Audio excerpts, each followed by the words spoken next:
Alam mo ba na 80 taong gulang na si Daniel nang ihagis siya sa yungib ng mga leon at nanatili siyang buong gabi doon nang walang natamong kahit isang gasgas? Nagtataka ka ba kung paano ito nangyari at bakit siya napunta sa ganoong sitwasyon? Sa video na ito, ikukwento namin sa inyo ang tungkol kay Daniel at sa yungib ng mga leon at tatalakayin ang iba't ibang simbolikong kahulugan nito. Nagsimula ang kwento ni Daniel noong ika-9 na siglo BC, isang panahon ng malaking kaguluhan para sa sinaunang Near East. Si Daniel ay nagmula sa isang mataas na ranggong pamilyang Hudyo sa Juda. Nagbago ng husto ang kanyang buhay nang sakupin ni Haring Nebukadnesar ng Babylon ang Jerusalem noong 605 BC at dinala ang marami nitong naninirahan sa Babylon, kabilang ang batang si Daniel. Bagaman siya ay bihag, nakilala si Daniel dahil sa kanyang pambihirang mga katangian. Ayon sa mga kasulatan, iniutos ni Nebukadnesar kay Ashpenaz, isa sa mga pangunahing opisyal sa korte, na pumili ng ilang kabataang Israelita mula sa mga marangal na pamilya para sa paglilingkod sa hari. Ipinapakita nito na kabilang si Daniel sa maharlikang nobilidad ng Huda. Ang mga kandidato ay dapat na walang pisikal na kapintasan, maganda ang hitsura, mabilis matuto, may pinag-aralan, matalas ang isip at bihasa, handang maglingkod sa palasyo ng hari. Ang gawain ni Ashpenaz ay sanayin ng mga kabataang ito sa wika at kultura ng Babylon. Nagpasya ang hari na pakainin sila ng pagkain at alak mula sa kanyang sariling mesa upang panatilihing malusog sila. Hindi katulad ng ibang mga bihag, ang mga kabataang ito ay mag-aaral ng 3 taon. Pagkatapos nito ay papasok sila sa paglilingkod ng hari.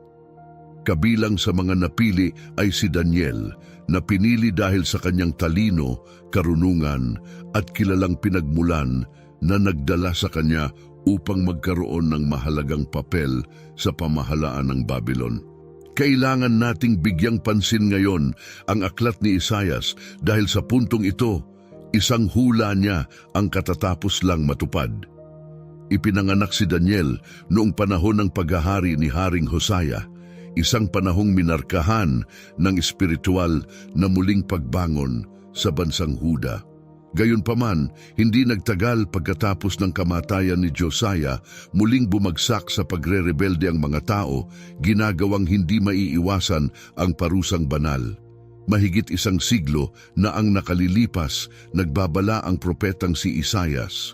Ipinahayag niya, darating ang panahon na ang lahat ng naimbak sa iyong mga bahay at naipon ng iyong mga ninuno hanggang ngayon ay dadalhin sa Babylon. Walang maliligtas, at ang ilan sa iyong mga supling na iyong anak ay magiging mga yunuko sa palasyo ng hari ng Babylon.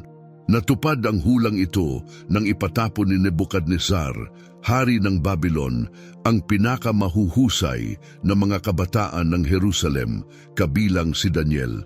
Kakaunti ang detalye ng kasulatan tungkol sa pamilya ni Daniel. Hindi malinaw kung alam ba nila ang hula ni Isaias o nakilala ang katuparan nito. Mahirap isipin ang mga emosyon na maaaring naramdaman nila nang makitang dinadala si Daniel. Ano kaya ang mararamdaman mo? Kapansin-pansin din na may iba pang layunin si Nebukadnesar sa pagdala hindi lamang ng mga kabataan, kundi pati na rin ng mga bagay na sinasamba ng mga Israelita. Ang pagkuha sa mga ito at paglalagay sa kanyang templo sa Babylon ay isang malakas na simbolikong kilos. Halos ipahayag na ang aking Diyos ay mas mataas kaysa sa iyong Diyos. Ngayon, nasa Diyos ng Israel na patunayan ang kanyang kataasan. Si Daniel, kasama ang kanyang 3 kaibigan na sina Hananiah, Mishael at Azariah, na mas kilala sa kanilang mga pangalang Babilonyo na Shadrach, Meshach at Abednego, ay sumailalim sa 3 taon ng masinsinang pagsasanay. Bagamat sila ay mga bilanggo, inaasahan sa kanila ang lubos na pagsunod sa serbisyo ng hari. Gayunpaman, nagpasya si Daniel na tahakin ang isang ibang landas. Pinili niyang hindi dumihan ang kanyang sarili sa pagkain at alak na inilaan para sa mga piling tao ng hari. Humihingi ng pahintulot sa pangunahing opisyal na umiwas sa ganitong mga probisyon. Kung ikaw si Nebuchadnezzar, paano ka magre-react sa isang bilanggo na tumatanggi sa iyong kabutihang loob? Isipin ang pag-aalok ng pagkain na pinakamataas ang kalidad, karapat-dapat para sa isang hari, literal na galing sa iyong mesa at makitang tinatanggihan ito.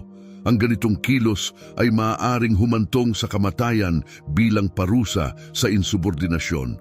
Kaya, bakit pinili ni Daniel na gawin ang matapang na hakbang na ito? Isaalang-alang natin ang kanyang posibleng mga dahilan. Una sa lahat, ang ilan sa mga inalok na pagkain ay maaaring lumabag sa mga batas sa pagkain na inilarawan sa Levitico 11. Ipinagbabawal ng tekstong ito ang pagkonsumo ng ilang mga hayop tulad ng baboy at kabayo na karaniwang kinakain sa kulturang Babilonyo. Pagkatapos, mayroon ding alak na hindi partikular na ipinagbabawal ng mga batas na Hudyo bilang marumi, ngunit maaaring ito ay nakatalaga sa mga Diyos ng Babylon. Maaaring nangako rin si Daniel ng isang Nazirite vow na kasama ang malubhang paghihigpit sa pagkonsumo ng ilang pagkain at inumin. Mahalaga rin ang issue ng pagkain ng karne na inihain sa mga idolo.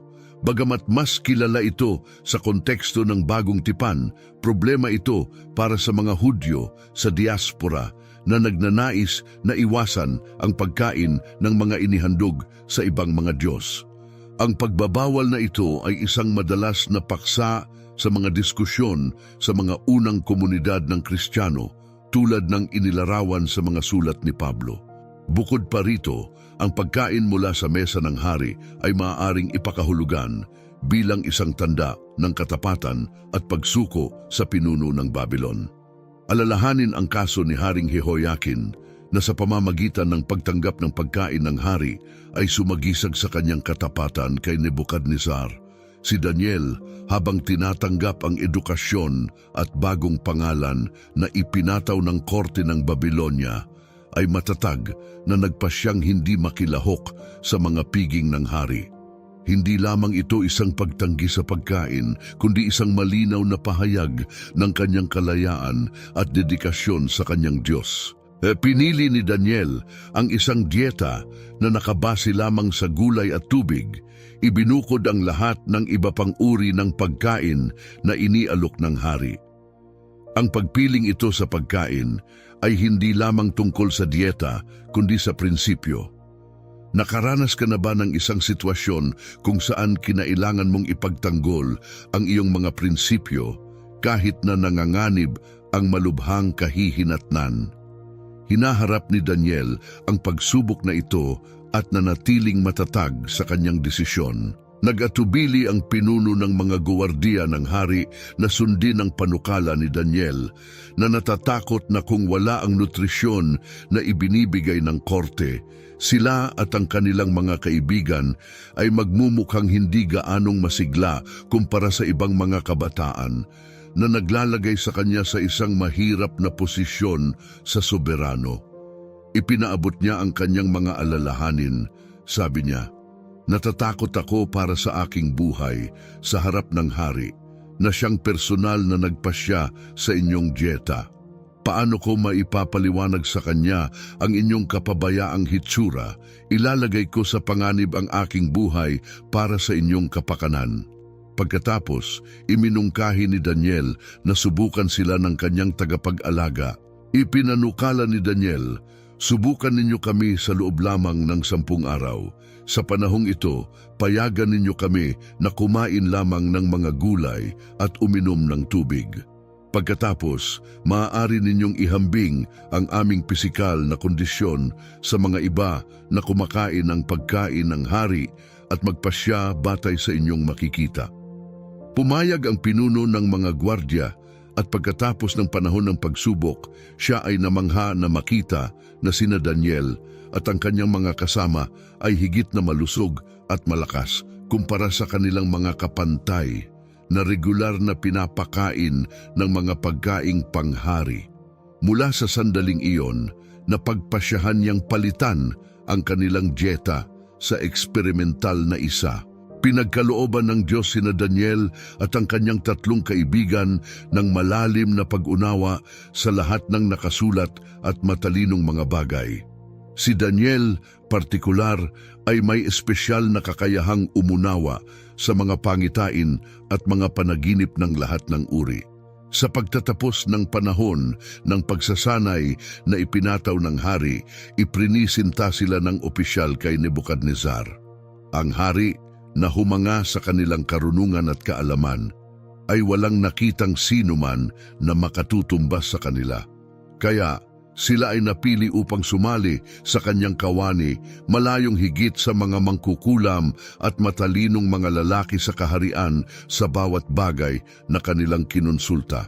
Ang buhay ni Daniel sa ilalim ng rehimeng Babilonya ay minarkahan ng paglilingkod sa ilang mga hari.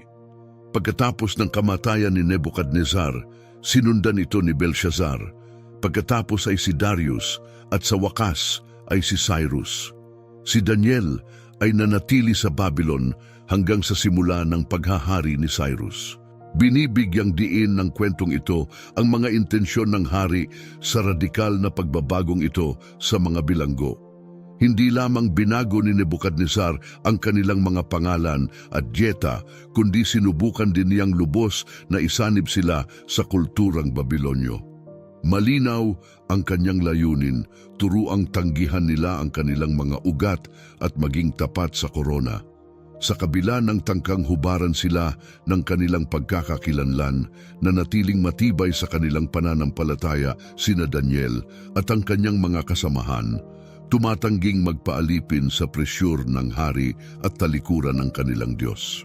Karamihan sa mga Hudyo na dinala palabas katulad ni Ezekiel ay napunta sa mga kolonya ng mga refugee at pinilit na magtrabaho.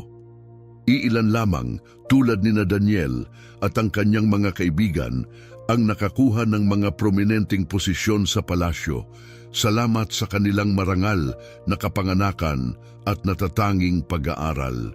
Bagamat sila ay mga bilanggo, ang kanilang integridad at katalinuhan ay nagpahiwalay sa kanila na nagpapakita na sa kabila ng pagsisikap ng hari na ilayo sila sa kanilang pamana, ang kanilang koneksyon sa Israel ay nanatiling matibay.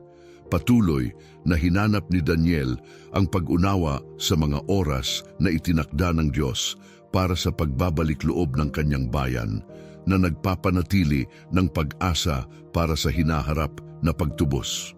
Si Daniel ay isang kabataan nang bumagsak ang mga pader ng Jerusalem sa mga hukbo ng Babylon.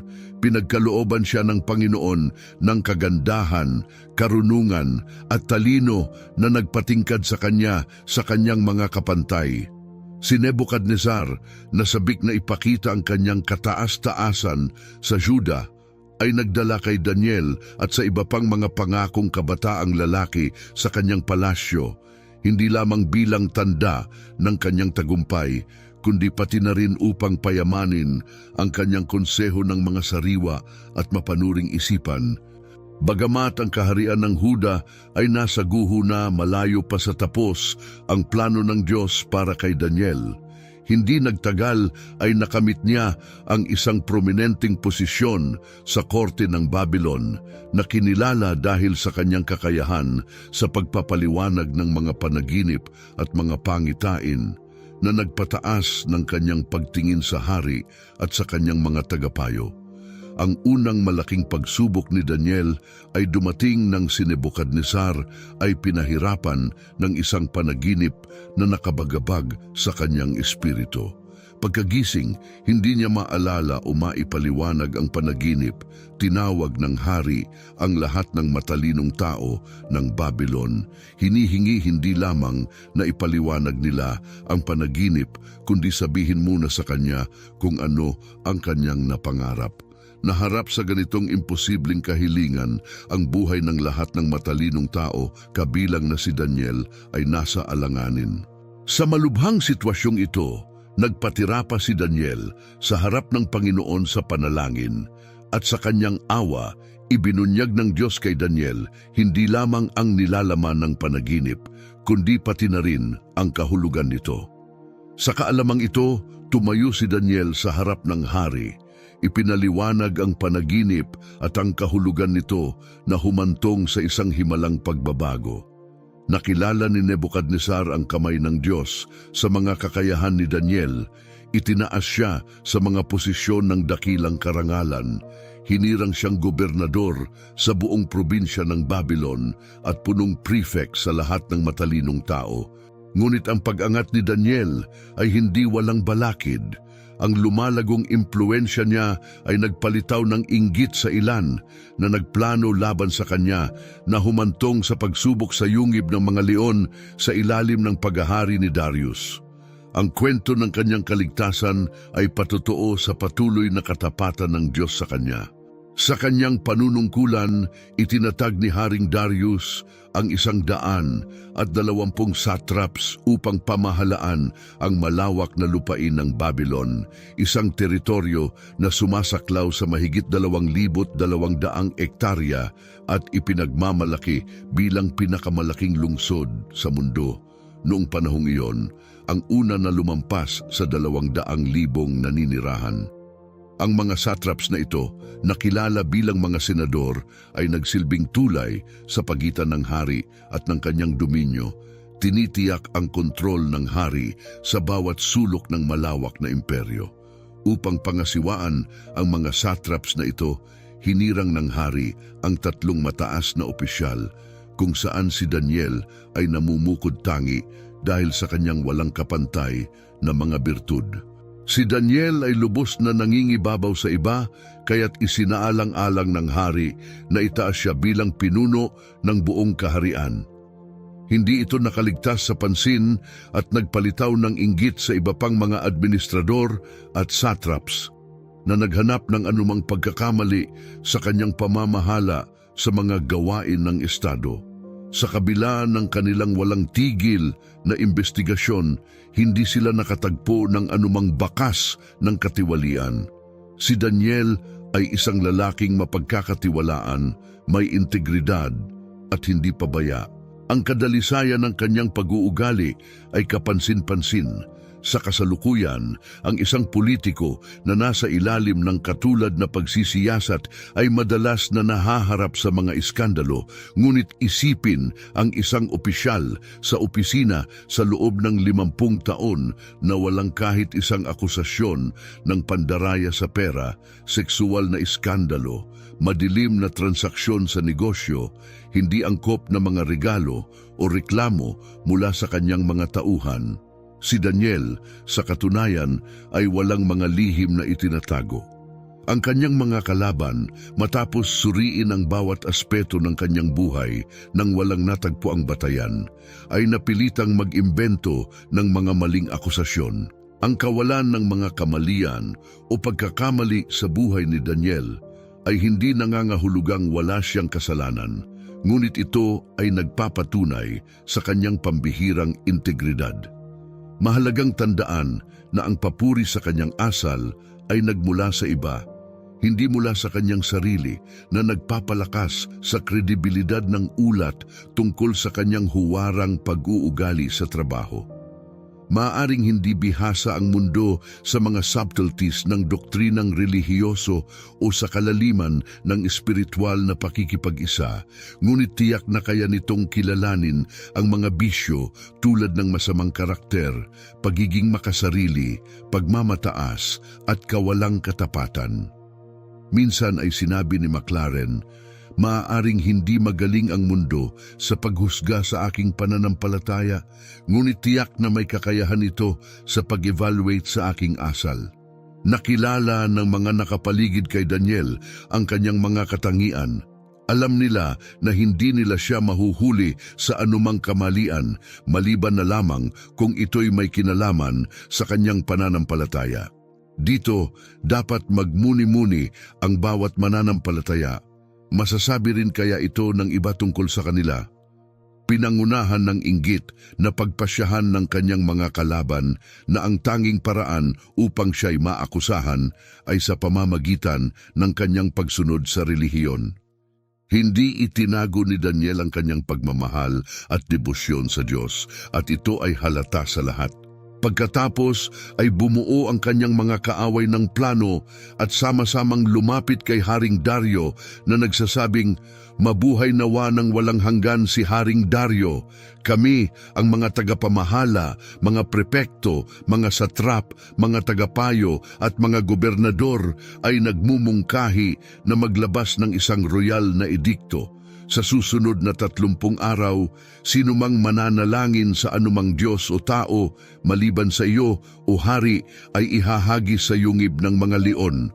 Ngayon, kamahalan, ilabas ang dekretong ito at ilagda ito upang hindi ito mabawi, ayon sa batas ng mga Medo at mga Persyano na hindi mababawi." Ang hari, na nalinlang ng mga papuring ito, ay nagpatibay ng dekreto. Hindi ito ang unang pagkakataon na itinaas ng isang soberano ng Babylonia ang kanyang sarili bilang Diyos, na humihingi ng universal na pagsamba. Mga taon na ang nakalipas, nagtayo si Haring Nabucodonosor ng isang malaking estatuang ginto na 60 siko ang taas at 6 na siko ang lapad, at ipinatayo ito sa kapatagan ng Dura sa Babylonia. Ipinatawag niya ang lahat ng mga opisyal upang lumahok sa seremonya ng pagtatalaga. Sa panahon ng kaganapan, inihayag, "Mga tao ng bawat wika, sa tunog ng sungay, plauta at lahat ng uri ng musika, dapat kayong yumuko at sumamba sa gintong estatua na itinayo ni Nabucodonosor. Sino mang hindi yumukod at sumamba ay agad ihahagis sa naglalagablab na pugon." Si Daniel at ang kanyang mga kaibigan sa pamamagitan ng banal na interbensyon ay nakaligtas sa utos na ito, at ang kanilang hindi matitinag na pananampalataya ang naglatag ng pundasyon para sa kanilang katatagan sa mga susunod na hamon. Sa panahon ng paghahari ni Dario, nang malaman ni Daniel ang ipinatupad na dekreto, umurong siya sa kanyang silid sa itaas na may mga bintanang nakaharap sa Jerusalem. Pinanatili niya ang kanyang karaniwang gawain, lumuhod sa panalangin 3 beses isang araw, nagpapasalamat sa Diyos, tulad ng lagi niyang ginagawa. Ang gawain ng panalangin ni Daniel ay natatangi sa 6 na tiyak na aspeto. Una, nanalangin siya sa isang pribadong setting, malayo sa mga mata ng iba, kung saan ang kanyang panalangin ay nanatiling personal at taos-pusong aktibidad, walang anumang pagpapakitang gilas. Pangalawa, itinuon niya ang kanyang mga panalangin patungo sa Jerusalem, ang sagradong lugar ng sakripisyo, na inaalala ang templo kahit wala ng aktibong sakripisyo. Pangatlo, ang kanyang mga panalangin ay nakabatay sa banal na kasulatan. Sinusunod ang panawagan ni Solomon sa unang aklat ng mga hari 8, kung saan hiniling sa Diyos na pakinggan ang mga panalangin na itinutok sa banal na lugar na iyon. O pangapat, ipinakita ni Daniel ang pagpapakumbaba sa pamamagitan ng pagluhod, isang kilos na ginawa rin ng mga figurang biblikal tulad ni na Jesus, Esteban, Pedro, Pablo at Lucas. Panglima, ang kanyang dedikasyon sa panalangin ay gayon na lamang na nakakahanap siya ng oras para lumapit sa Diyos ng 3 beses isang araw. Pinatutunayan na, sa kabila ng mabibigat na responsibilidad bilang isa sa 3 gobernador ng imperyo, ang panalangin ay nanatiling prioridad. Pang-6, ang kanyang mga panalangin ay may kasamang pasasalamat. Kinikilala na ang tunay na panalangin ay palaging may kasamang pasasalamat. Ayon kay Spurgeon, ang panalangin at papuri ay dapat laging umakyat sa langit ng magkasama tulad ng kambal na mga anghel na umaakyat sa hagdan ni Jacob, o tulad ng magkakambal na hangarin na tumataas patungo sa kataas-taasan. Sa kabila ng kadakilaan ng kanyang gawang pananampalataya, nahulog si Daniel sa bitag na itinakda ng kanyang mga kaaway na nahuli siya habang nananalangin at humihingi ng tulong sa Diyos. Ang pangkat ng mga lalaki na nagtulungan ay lumapit upang hulihin siya sa kanyang sandali ng debosyon na may layuning gamitin ang kanyang dinatitinag na pananampalataya laban sa kanya. Nang ang mga nag-aakusa ay nagpakita sa harap ni Haring Dario, ipinaalala nila sa kanya ang dekretong kanyang pinirmahan. Hindi ba kayo nagtatag o hari na sino mang manalangin sa anumang Diyos o tao maliban sa inyo, inyong kamahalan, sa loob ng susunod na 30 araw, ay ihahagis sa yungib ng mga leon? Kinumpirma ng hari na ang dekreto ay umiiral, hindi mababawi ayon sa batas ng mga Medo at Persyano. Pagkatapos ay isiniwalat ng mga nag-aakusa sa hari, si Daniel, isa sa mga bihag mula sa Huda, ay hindi sumunod sa iyong dekreto o sa iyong kapangyarihan. Patuloy siyang nananalangin sa kanyang Diyos ng 3 beses isang araw. Lubos na nabahala si Haring Dario sa balitang ito na tunay na nagmamalasakit kay Daniel. Ginugol ni Dario ang buong hapon na desperadong naghahanap ng paraan upang iligtas ang kanyang pinagkakatiwalaang lingkod. Mahalagang tandaan na hindi binago ni Daniel ang kanyang asal bilang tugon sa dekreto. Hindi niya pinalakas ni binawasan ang kanyang mga panalangin, ngunit nagpatuloy sa kanyang karaniwang espiritual na gawain. Ang gayong pagiging matatag ay hindi kilos ng paghamon upang maghangad ng pagkamartir, kundi patuloy na pagtupad sa isang pangakong pananampalataya na minarkahan ang kanyang buong buhay. Inilalarawan ng mga nag-aakusa si Daniel bilang isang taong humahamak sa kapangyarihan ng hari, ngunit ang totoo ay iginagalang lamang ni Daniel ang Diyos higit sa lahat ng autoridad sa lupa. Si Haring Dario, hindi tulad ng marami, ay hindi naghahanap ng mga dahilan o sinisisi ang iba, kundi kinilala ang sariling responsibilidad sa bagay na ito. Bagamat hindi natuwa si Dario sa mga kalaban ni Daniel, alam niyang ang pagkakamali ay sa kanya rin. Madalas mangyari, ang mga maling pagpili ay patuloy na bumabagabag sa atin. Nauunawaan ito ni Darius at sinikap niyang maibsan ang mga kahihinatnan ng kanyang mga desisyon hanggang sa huling posibleng sandali.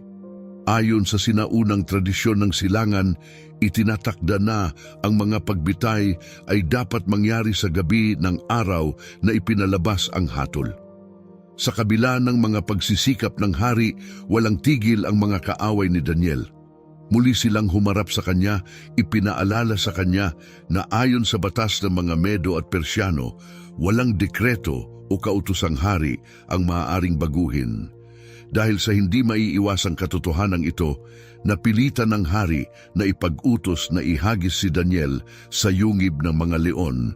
Sinabi ng hari kay Daniel, "Umaasa ako na ang Diyos na iyong lubos na pinaglalaanan ng debosyon ay mag-iingat sa iyo."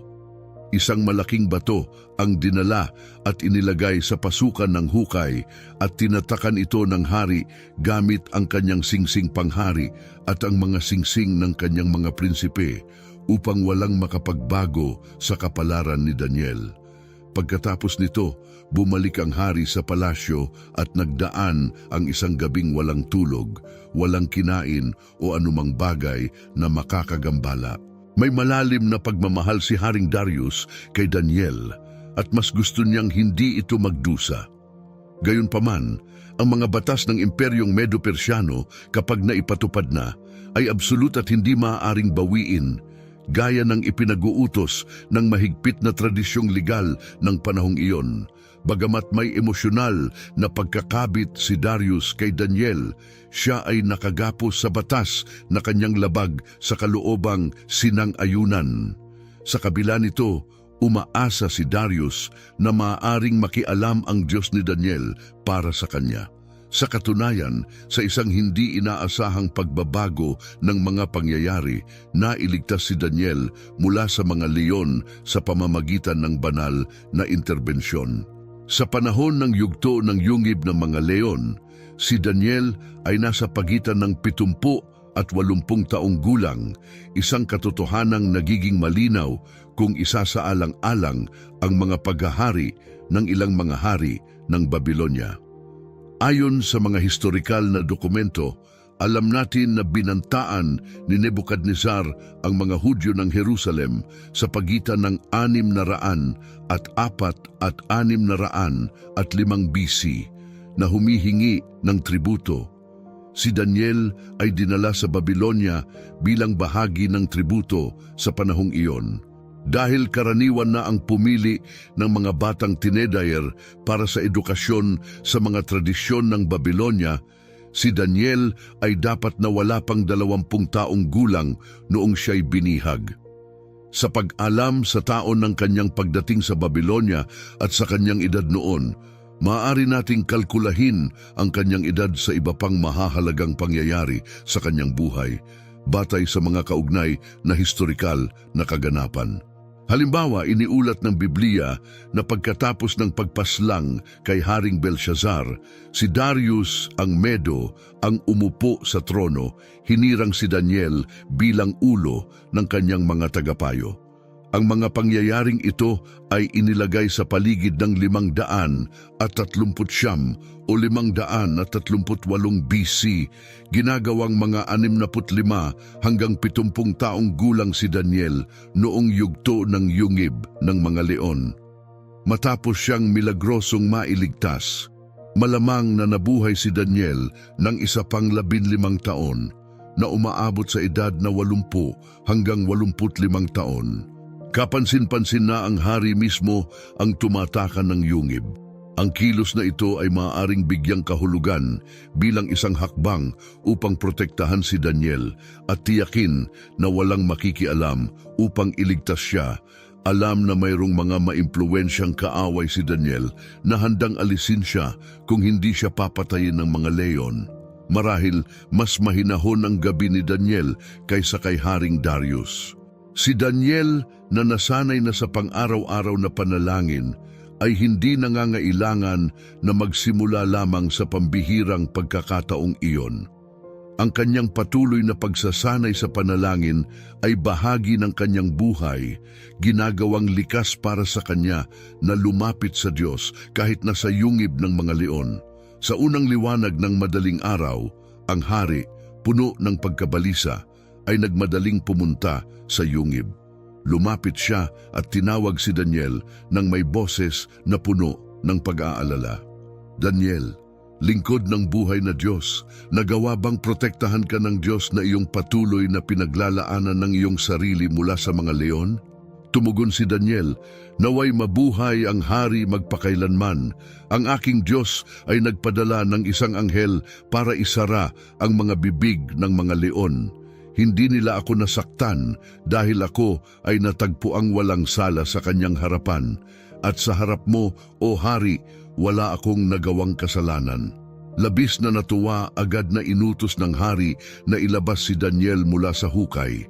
Pagkalabas, walang natagpo ang sugat sa kanya, isang patunay sa kanyang matatag na pananampalataya.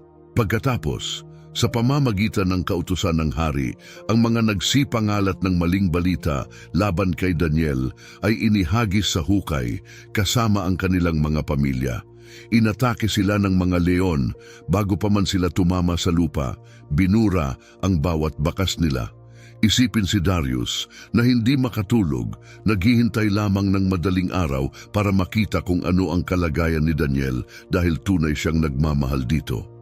Hindi tiyak kung nakakita nga ba si Daniel ng anghel sa gabing iyon sa yungib ng mga leon, ngunit kumbinsido siyang nagpadala ang Diyos ng kanyang sugo upang protektahan siya. Ayon sa Hebreo 1:14, ang mga anghel ay mga espiritong nagsisilbi na ipinadala upang tulungan ang mga magmamana ng kaligtasan.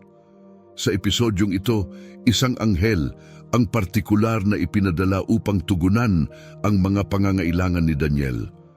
Ang kanyang kaligtasan ay natiyak ng kanyang malalim na pananampalataya na nagpahintulot sa kanya na lumabas ng walang galos mula sa pagsubok sa mga leon.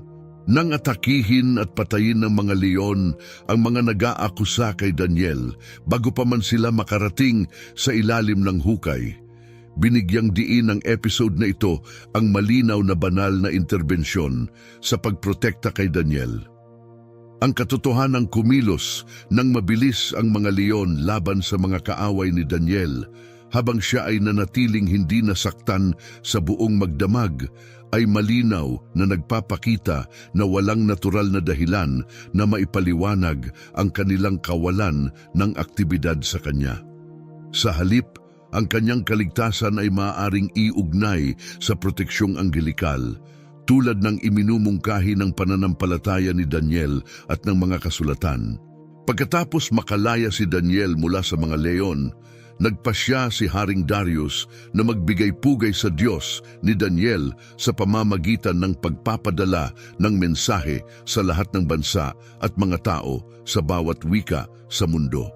Sa kanyang dekreto, hinihimok ng hari ang lahat na igalang at sambahin ng Diyos ni Daniel. Ipinahahayag na siya ay isang buhay na Diyos, na ang kaharian ay hindi kailanman masisira at ang kanyang pamumuno ay magtatagal magpakailanman. Sinabi rin niya na ang Diyos ay may kakayahang magligtas at magligtas, nagpapakita ng mga tanda at kababalaghan sa langit at sa lupa, at ipinagdiriwang ang pagkakaligtas ni Daniel mula sa panganib ng mga leon. Sa pamamagitan ng aktong ito, hindi lamang nagpatuloy si Daniel na umunlad sa ilalim ng pamumuno ni Darius, kundi pati na rin sa ilalim ni Cyrus na Persyano. Sa ganitong paraan, lumitaw si Daniel bilang isang halimbawa kung paano umangkop at magtiis sa mga kulturang naiiba sa sarili, isang prinsipyong nananatiling partikular na may kaugnayan para sa mga modernong Kristiyano. Ang pamumuhay sa isang kulturang hindi Kristiyano o kung saan ang Kristyanismo ay iligal at mapanganib ay nangangailangan ng matatag na pananampalataya at pangako sa hindi na pag-uusapang mga prinsipyo ng pananampalataya ng isa, tulad ng ipinakita ni Daniel. Ang kwentong ito ay hindi lamang nagpapakita ng katapatan ng Diyos, kundi pati na rin kung paano tayo maaaring magtiwala sa Kanya at manatiling matatag sa kanyang mga turo, anuman ang kalagayan. Dagdag pa, si Daniel ay itinuturing bilang isang figurang paunang nagpapahiwatig kay Kristo sa Lumang Tipan, isang banal na halimbawa na nagpapahiwatig ng Mesyas, na nagtuturo sa pamamagitan ng kanyang buhay at mga aksyon kung paano mabuhay ng matuwid sa harap ng mga hamon at kahirapan. Si Daniel ay inilarawan bilang walang sala, isang katangian na ibinabahagi niya kay Jesus. Ang himala sa yungib ng mga leon ay hindi lamang nagpapakita ng kanyang integridad, kundi nagpapakita rin ng pagkakatulad sa paglilitis kay Jesus sa harap ni Poncio Pilato. Ang kaligtasan ni Daniel mula sa tiyak na kamatayan at ang kanyang paglabas ng walang galos ay nagpapaalala sa muling pagkabuhay ni Jesus, na isa ring ipinahayag na tagumpay laban sa kamatayan. Ang naratibo ni Daniel sa yungib ng mga leon ay puno ng mga aral. Ngayon, nais kong malaman kung aling aspeto ng kwentong ito ang pinakatumatak sa iyo o kung ano ang partikular mong nakakagulat. Kung napayaman ka ng video na ito, inaanyayahan kita na i-like ito at ibahagi. Ipaalam ang iyong mga saloobin sa mga komento. Napakahalaga ng iyong input. Mas maraming kapanapanabik na nilalaman ang paparating, kaya huwag kalimutang mag-subscribe upang manatiling napapanahon. Samantala, maaari kang manood ng iba pang mga video sa screen upang lalong sumisid sa mga kasulatan. Salamat sa iyong pagsubaybay at naway pagpalain at gabayan ng Panginoon ang iyong araw. Si Daniel na nasanay na sa pang-araw-araw na panalangin ay hindi nangangailangan na magsimula lamang sa pambihirang pagkakataong iyon. Ang kanyang patuloy na pagsasanay sa panalangin ay bahagi ng kanyang buhay, ginagawang likas para sa kanya na lumapit sa Diyos kahit nasa yungib ng mga leon. Sa unang liwanag ng madaling araw, ang hari, puno ng pagkabalisa, ay nagmadaling pumunta sa yungib.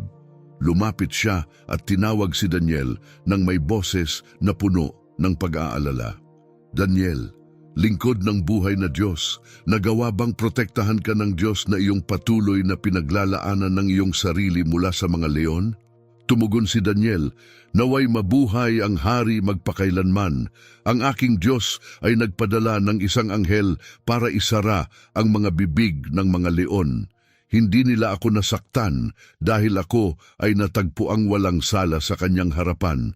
At sa harap mo, o hari, wala akong nagawang kasalanan. Labis na natuwa, agad na inutos ng hari na ilabas si Daniel mula sa hukay. Pagkalabas,